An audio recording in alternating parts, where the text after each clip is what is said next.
شکار ہیں.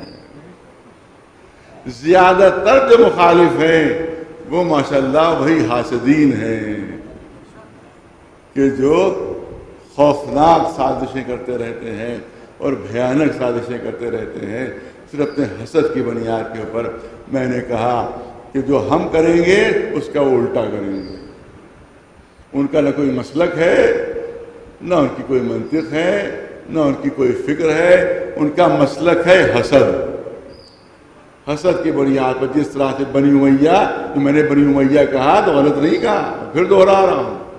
یہ جتنے حاسد ہیں یہ عمل کے لحاظ سے بالکل بنی امیہ ہی کی شبیہ ہے، کیونکہ وہ بھی حسد کے شکار تھے اور اہل بیت کے سلسلے میں غلط پروپیگنڈے کیا کرتے تھے صرف حسد کی بنیاد پر.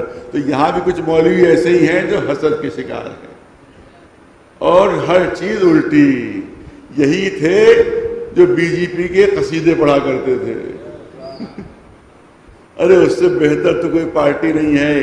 جب کوئی برائی کرتا تھا تو کہتا ہر کس برائی نہ کرو. ارے اسی نے تو عزا کے جلوس نکلوائے، اسی نے تو عزاداری کے جلوس نکلوائے. کانگریس نے جلوس بند کروائے اور ہماری بی جے پی پارٹی نے جلوسوں کو نکلوایا ہے. اس سے بہتر کیا پارٹی ہو سکتی ہے؟ لیکن ادھر میری ہلکی سی دعا ہوئی، ادھر انہیں نے قلعہ بازی کھائی.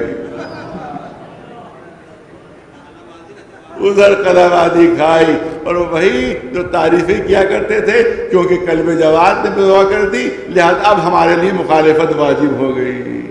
لہذا کسی مقام کے اوپر تمام مولویوں کی میٹنگ ہوئی، اس میں طے ہوا کہ کلب جواد کی مخالفت کرنا ہے اور ہمیں دوسری پارٹی کو ووٹ ڈلوانا ہے.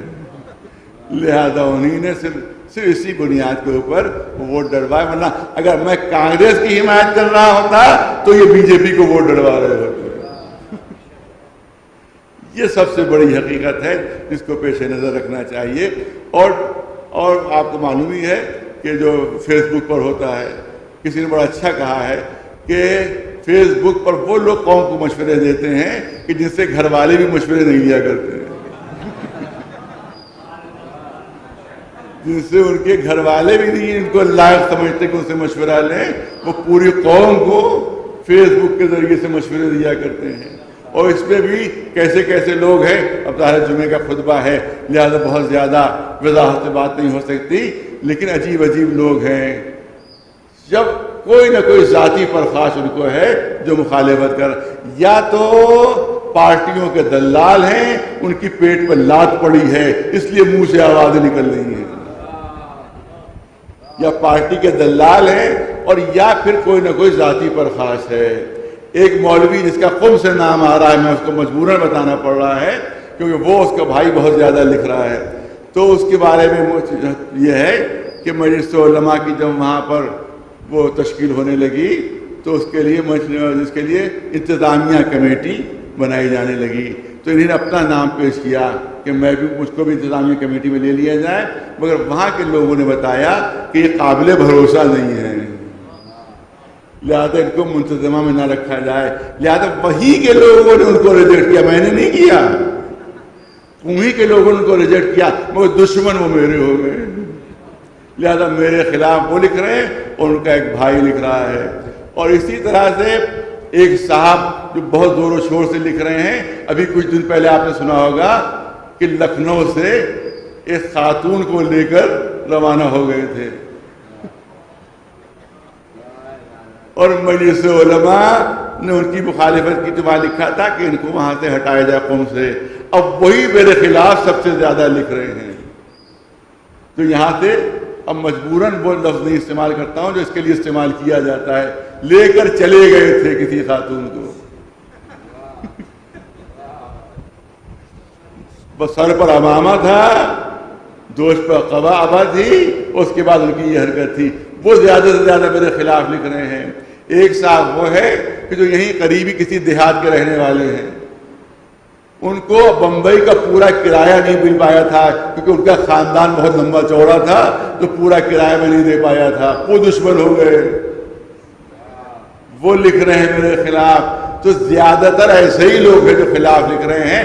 کوئی بھی قابل بھروسہ آدمی نہیں لکھ رہا ہے. صرف ایسے ہی لوگ ہیں کہ یا حاسد ہیں یا کسی پارٹی کے دلال ہیں، یا پھر کوئی نہ کوئی ان کو ذاتی پرخاش ہے، یا مولویوں کے نالائق اور ناکارہ اولادیں ہیں۔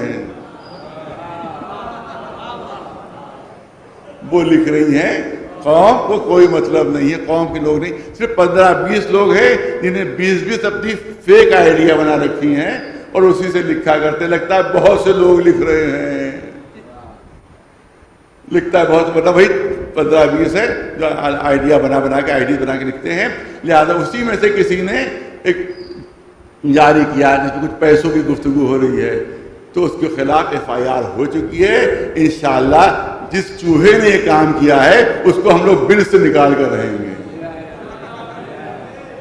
انشاءاللہ اس کو بل سے نکالیں گے اور یہ بتائیں گے کہ بھئی یہ کس کا یہ کام ہے۔ اور یہ بھی سازش ہوتی ہے، آپ دیکھیں یہودیوں کا پلانی ہوتی ہے، کسی کا جملہ ہے یہ کہ ان کا پلانی ہوتا ہے کہ اگر کنونس نہیں کر سکتے تو کنفیوز کر دو، اگر کنونس نہیں کر سکتے تو کنفیوز کر دو۔ تو اس طرح کی باتیں جب بہت مشہور کی جائیں گی تو آدمی خود بخود کنفیوز ہو جائے گا کہ پتہ نہیں صحیح ہے کہ غلط ہے، صحیح ہے کہ غلط ہے، تو کنونس نہ بھی ہو تب بھی کنفیوز ہو جاتا ہے۔